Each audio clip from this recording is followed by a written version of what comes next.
Terus terkait dengan kalau orang awam misalkan sebatas itu barriernya sudah bisa dinetralisir. Itu kan juga nggak enak misalkan kalau ngobrol ke jenengan itu kan harus kalau ngobrol ke jenengan langsung tanpa misalkan baca-baca atau mempelajari kasusnya, padahal untuk mempelajari suatu kasus itu perlu baca banyak kejadian macam-macam. Terus sekarang kira-kira kan harus ada edukasi. Permasalahan yang kira-kira semua permasalahan itu bisa dilaporkan atau berdasarkan kategorinya, atau terus pun di cara mappingnya tadi, kembali ke mapping. Karena misalkan ya sengketa nun sewu kalau ibu-ibu di kampung itu tukaran omongan itu sekarang titik-titik wis kopo tak lapor deh pakai undang-undang ITE dan ini dan seterusnya, apalagi ya di medsos. Padahal dalam hukum adat kita misalkan secara tidak tertulis kan bahwa sebenarnya hal-hal yang ringan-ringan itu bisa diselesaikan baik-baiklah, musyawarah, karena kembali ke Pancasila, musyawarah. Mufakat ya. Terus menurut. Baik Mas Abri, semua bisa untuk laporan bentuknya pengaduan. Itu bisa kita terima semuanya. Terima semua. Hanya mungkin nanti endingnya, akhirnya ini masuk kemana? Kalau sementara kewenangan kita tidak lanjuti. Tapi kalau memang misalnya katakan tadi ada pertengkaran, kemudian terjadi kesalahpahaman, kemudian gontok-gontokan karena ini masuk penganiayaan atau pengeroyokan, mungkin nanti larinya silahkan mungkin ibu lapor ke pihak berwajib atau penyidik Polri. Dan lebih ke sana. Kemudian kalau masalah mungkin seperti aset tadi, kita bisa membuka ke sana, konsultasi sampai kita selesaikan semuanya. Kecuali memang karena perlu pembahasan yang lebih lanjut, mungkin kita minta waktu dulu. Bahwa ini penyelesaian ini tidak bisa kita bicarakan dalam forum ini.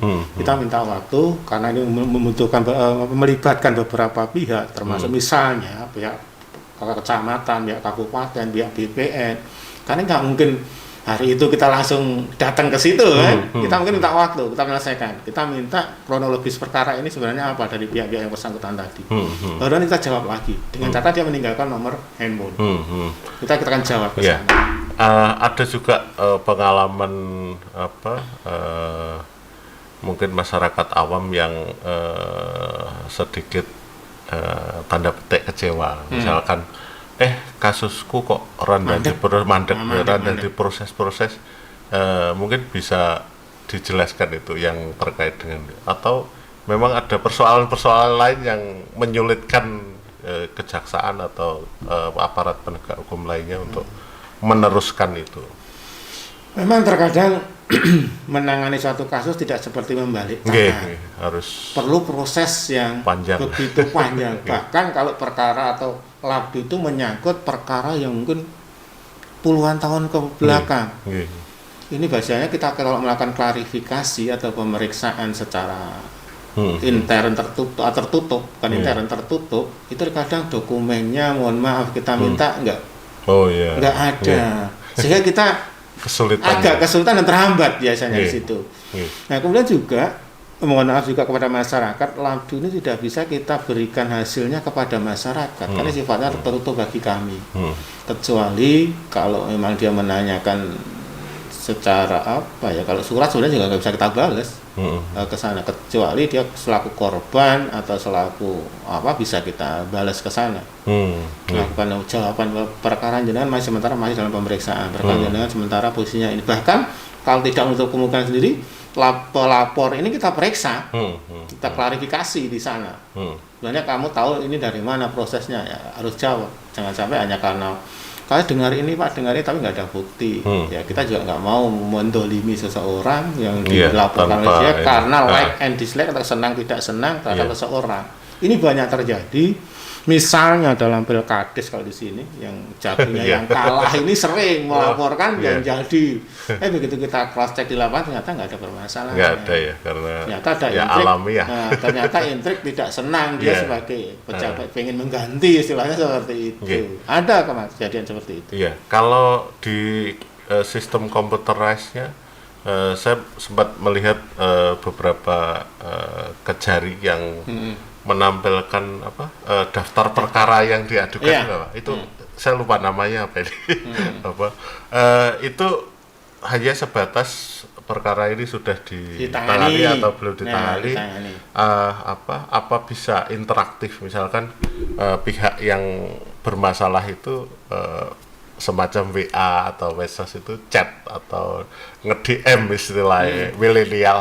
Seperti yang tadi, kalau memang dia bukan selaku pelapornya mungkin nggak bisa. Nggak bisa ya? Karena internet yang bersangkutan dengan hal itu yang kita klarifikasi. Tapi kalau sementara memang ada indikasi juga ikut pelaku, ya kita klarifikasi di sana. Kalau teman-teman wartawan, teman-teman jurnalis bisa. Jurnalis sama, dia melihat hanya seperti garis besarnya aja di sana. Kita buat sementara ini proses ini baru ditangani. Itu adalah pemeriksaan, klarifikasi, kemudian pengumpulan bukti-bukti. Ini ada, boleh dilihat seperti itu. Tapi dia untuk akhirnya menanyakan ini akhirnya gimana Pak? Ya, kita nggak ada hak untuk menjelaskan kepada pihak-pihak yang mungkin tidak berkompeten atau tidak bersangkutan langsung terhadap perkara tersebut. Oke, kembali ke konsep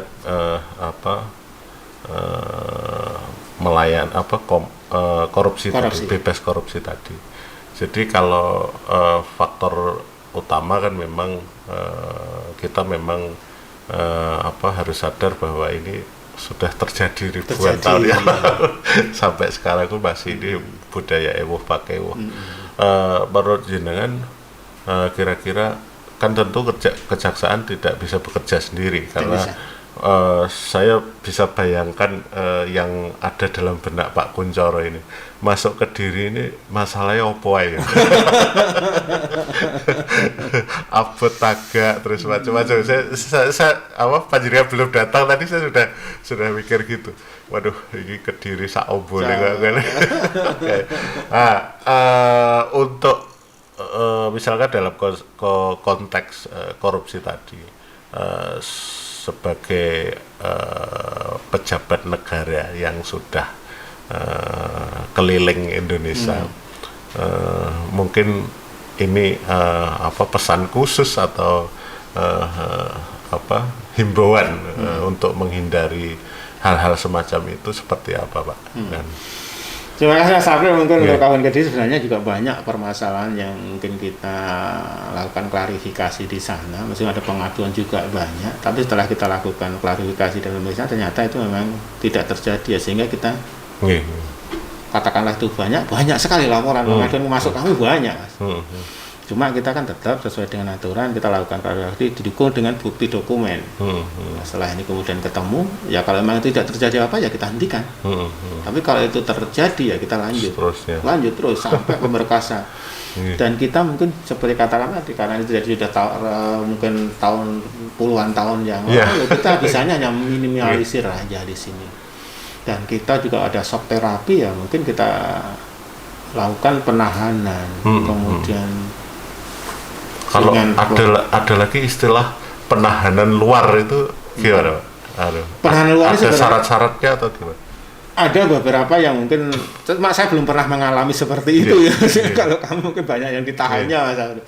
Tapi selama ini karena pimpinan juga ada instruksi bahwa itu selama kerugian negara sudah dikembalikan, ini ada keringanan.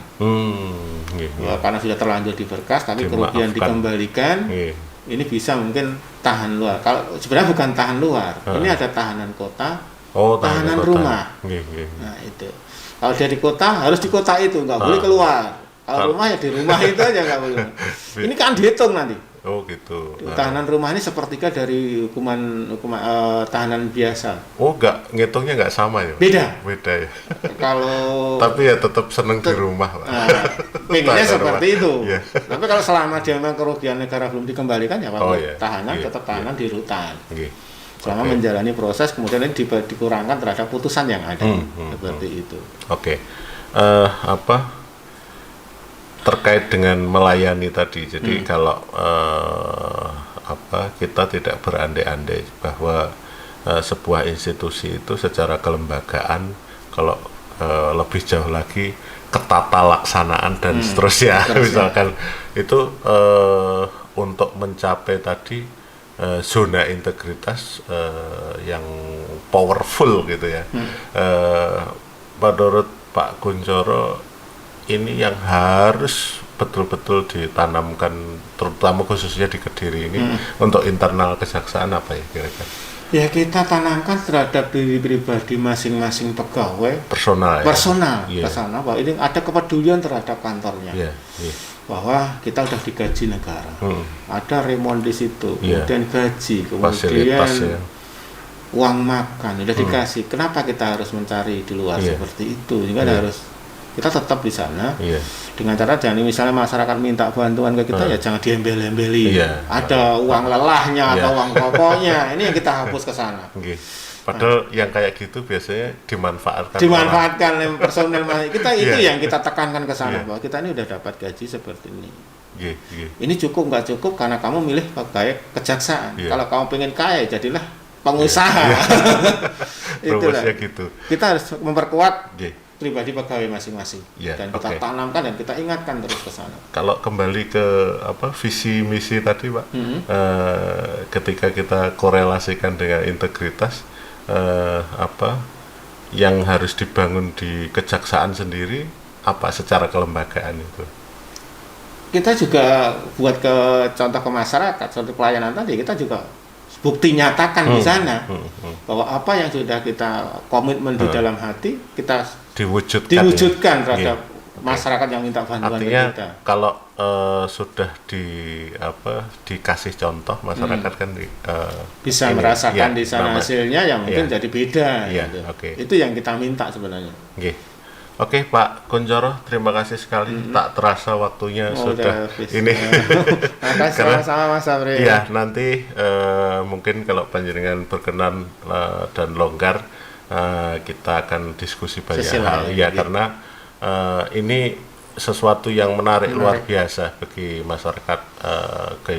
Kejadian tiap hari, variasinya luar biasa, kejahatan juga luar biasa. Terus yang paling penting menurut kami selaku warga biasa misalkan itu bisa edukasi itu penting bagi masyarakat yang belum ngerti dan seterusnya. Apalagi kalau syukur-syukur kejaksaan itu sering bikin acara open house misalnya. Jadi integritasnya sudah tidak bisa diragukan lagi, artinya masyarakat jadi tahu seperti itu. Terima kasih sekali lagi. Sama-sama. Mungkin terhadap menanggapi yang terakhir masalah saya tanggapi terhadap open house tadi, ini kan ada edaran dari Presiden pun tidak boleh open house, itu tidak boleh open house.